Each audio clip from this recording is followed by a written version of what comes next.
So could you please take a second and introduce yourself officially and what you're hoping to talk about here today in our time together? Absolutely. Thank you, Christa. Christa and I go way back, and I am so pleased to know you and see everything that you're doing, and our work just really aligns beautifully.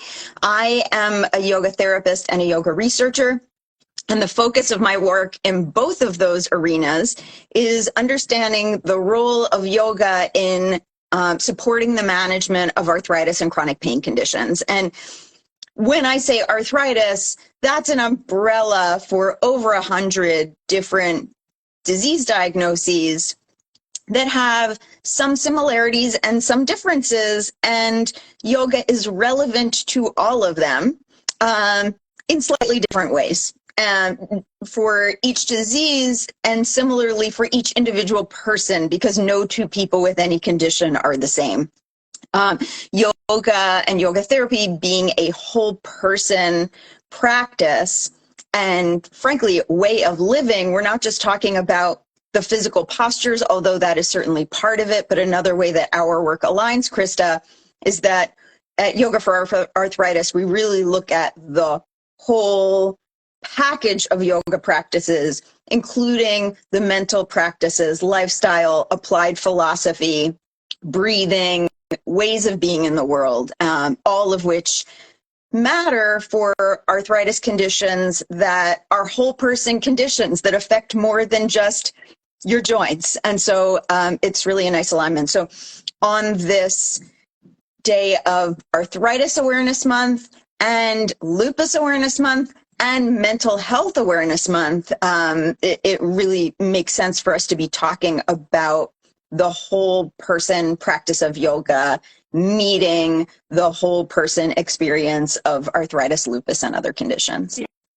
Yes, thank you so much.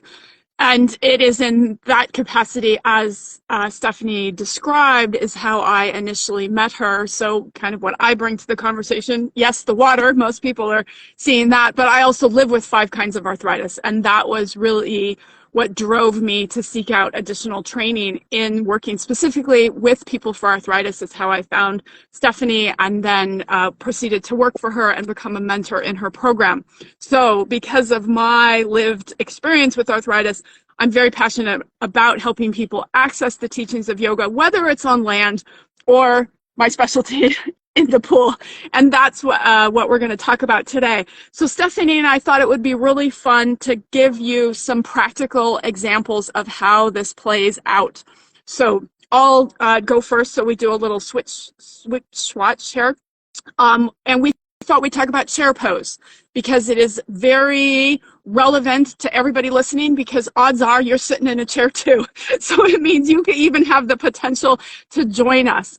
And in both Steffany and I's work, we both really try to approach yoga for arthritis for people from a place of evidence-informed practice. So we are trying to integrate the philosophy, the history, the tradition of yoga as it is, and the wisdom that has been passed down with the best of contemporary thought and approach to arthritis and arthritis management. So something like chair pose, whether we're doing it on land or in the pool, we're looking to help people exert some muscular effort in a way that is going to strengthen the tissues around their knee joint, because that's how they're going to get some symptom relief physically, as well as Steffany spoke to that mental idea of, am I doing it appropriately? And is it in a way that's working for my body? So why we would do that in the pool, perhaps, is I don't have to get on and off the ground. That's the #1 difference that we kind of highlight. We have to deal with sun, we have to deal with construction, we have to deal with noise, but at least we don't have to get on and off the ground. So in the interest of sound today, I'm going to give a little bit of description, and then when I back up, I will repeat it just in case you can't hear me.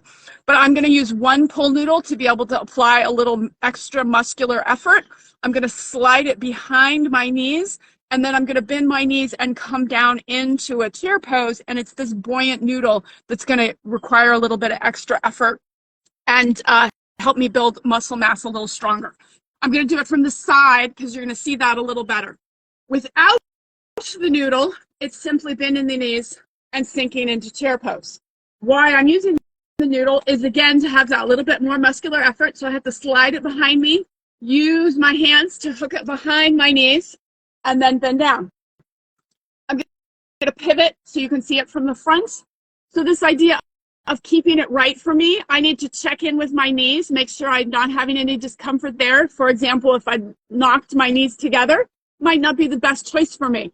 And then I can hold the pose statically, or perhaps I can move up and down a little bit to exert a little more muscular effort. When I'm ready to get out, of course, I would remove the noodle so it doesn't goose me in the face. So that's just one simple, quick example of how I can apply a unique prop to a slightly different environment to try and get some of the benefits that I would expect from a land yoga practice in the pool. So Steffany, can you please be kind enough to show us what that might look like on land for people who don't have access to all this noise and water today? Yeah, it's actually not that noisy, Christa. So chair pose on land, I mean, it suggests that we're sitting in a chair, but we're actually approximating sitting in a chair using our own muscular effort, okay? So I'm actually going to do chair pose, but I'm going to use a chair as a prop because that's going to help me with balance. Now, what Christa said about the water, you have the buoyancy, and that provides some benefits in terms of how it affects the strengthening of the tissue around the joints. What it doesn't do in the same way is the relationship to gravity has changed, right? And so land-based yoga does allow you to like stand on one foot. You can also build balance systems in the water in a slightly different way. But because we could fall in a standing chair pose, we're going to use the chair for support because we want to build balance, but we want to do it in a safe way. So I'm going to have the chair in front of me, and I'm going to bend the knees. And as I bend the knees, I'm going to actually reach my tailbone back and keep a nice long spine. So I actually have, it's as though I were about to sit down in a chair that I'm not actually going to sit in. And I only bend my knees as much as is comfortable for my knees.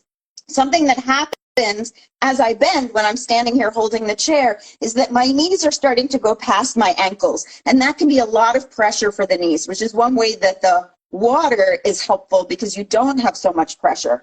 So I want to be careful here that my knees are tracking right over the ankles, but that I'm tipping the tailbone back so that I'm not leaning too far forward into my toes, but I have plenty of weight in the heels.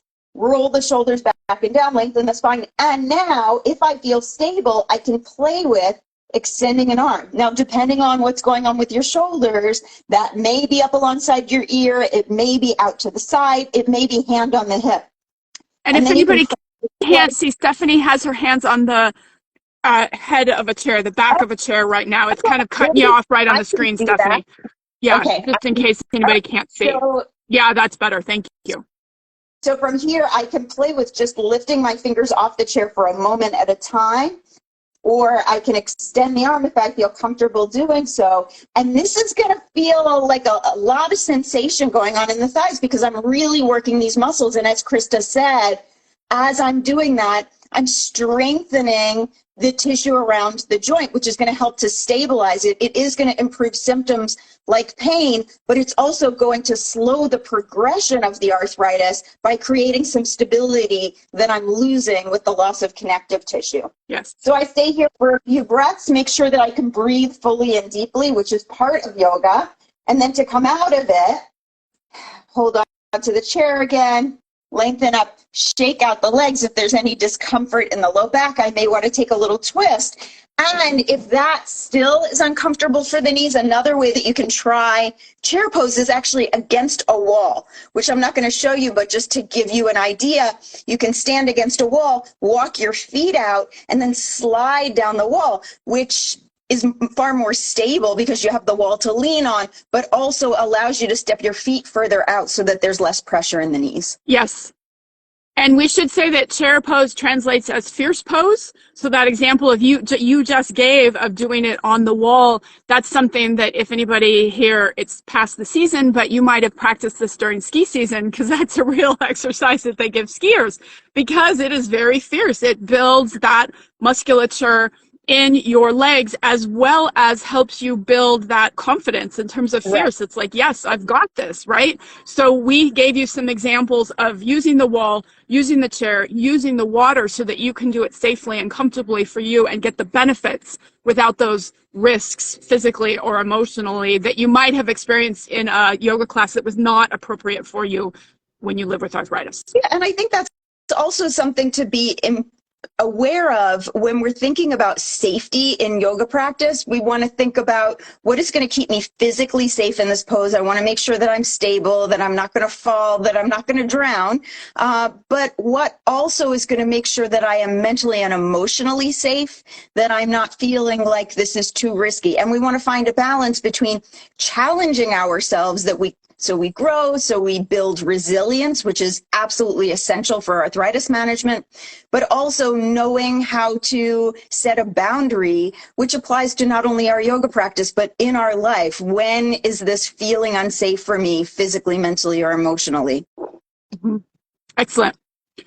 Well, thank you so much, Steffany. If anybody is intrigued and they would like to work with you more on land, especially since many people here are joining me and they're like, yeah, I want to get out of the pool because it's construction in my yard, how can they reach out and get in touch with you to learn more about land yoga for arthritis? So our website is arthritis.yoga. Nothing else, just arthritis.yoga. So you can find us there. We're also, of course, on social media. And so we will add the information for how to follow us there. And we also have a book that you might be interested in, which pairs really nicely with Christa's book. So this is Yoga Therapy for Arthritis, which is a really comprehensive look, evidence informed, but also really practical. So that's a nice place to begin as well.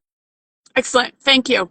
And why we kind of wanted to highlight the books here specifically this month is Steffany and I, last year when my book came out, we did this format in a longer workshop of 2 hours where we really gave people a lot of practical applications for how they can find the approach for them working with those two modalities and potentially how to combine them. And we continue to make that workshop available through either of us. You can get it through myself, you can get it through Steffany. What we really hope is that you get it in some capacity so that you can put the two approaches together and really get the best benefits. And I should just kind of give myself a little shout out as well. My book won an award last week. It won a silver medal from Nautilus Book Awards. So please think about the idea that these approaches really do combine well, and we'll make sure that you get that workshop because it will really help you this summer in your travels, perhaps at home, at the office, wherever you have the opportunity to practice yoga. Yeah. And I'll add that, so if you have purchased both of our books, you get the workshop for free. So yes, you just have to show proof of purchase, whether you bought them years ago or whether you're buying them now. Just show us that you have both books and we'll give you that 2-hour workshop. Yes, and it really is in the spirit of Arthritis Awareness Month, trying to help raise awareness about the capacity of yoga to help people who live with arthritis. So thank you so much, Steffany, for taking the time. I really appreciate it. Enjoy this beautiful day, and happy Mother's Day to you. Oh, thank you. And you too, Christa. Always a pleasure. Thank you. Bye, everybody.